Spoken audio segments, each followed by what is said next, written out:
सर्व लोकांना सामंजस्यानेच सुटतात.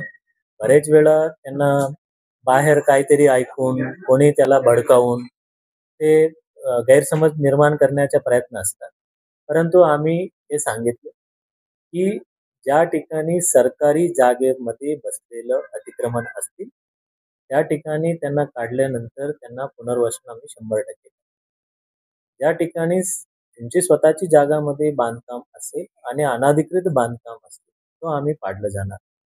आणि ज्यावेळेला आम्ही ते जागा घेणार, त्यासाठी तुम्हाला आवश्यक असलेली मोबदला. ते टी-डी-आर असेल किंवा पैसे असेल, दॅट इज युअर चॉईस. की त्यांच्या चॉईसप्रमाणेच आपण केलं जाणार. आणि बरेच ठिकाणी आपण मार्किंग करतो.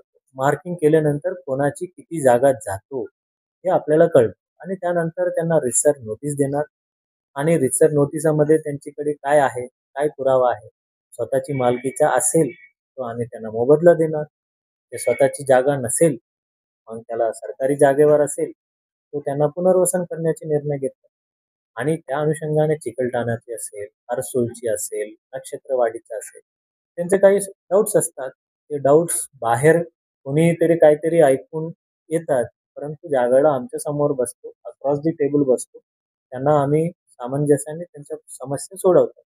विशेष करून हरसूलच्या असेल, त्यांची म्हणजे त्या ठिकाणची मंदिर आहे. त्यांना त्या जागेच्या बदल्यात दुसरी जागा द्यावा. महानगरपालिकेने त्या ठिकाणी जागा शोधून त्यांना आम्ही सुचवलं. त्यांना तो पटला.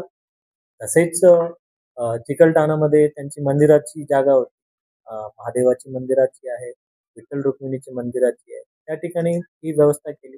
चिकलठाणामध्ये कब्रस्तान जाते. त्या बदल्यात चिकलठाणामध्ये आम्ही सरकारी जागा घेऊन त्यांना जेवढी जागा जाते त्याच्या 1.5 पट जागा त्यांना देतो. त्यांची दुकानं जात आहेत. आम्ही त्यांना सांगितलं, तुम्हाला दुकाना बदल्यात पैसे पाहिजे का, टी-डी-आर पाहिजे किंवा दुकान बदल्यात आम्ही दुकान बांधून देतो. ज्या ठिकाणी जागा आहे, शक्य आहे त्या ठिकाणी आपण बांधून देतो. आता विशेष करून आता चंपा मस्जिदपासून जालना रोडपर्यंत आपण आता मार्किंग करतो. ज्यांची जागा जाणार आहे, त्यांना आपण नोटीस देणार आहे. आणि नोटीस देऊन त्यांच्याकडून कागदपत्र मागून घेऊन त्यांना योग्य मोबदला देऊनच आपण कारवाई करतो. कोणाला म्हणजे छत्रपती संभाजीनगर महानगरपालिकामध्ये आपण जे कायदा आणि जे आहे ते प्रोसिजर फॉलो करूनच करतो. आणि विशेष करून गैरसमज याच्यामधून दूर राहायला पाहिजे. म्हणून आम्ही संवाद आणि संपर्क आणि शक्य तेवढं समाधान करण्याचा आम्ही प्रयत्न करतो.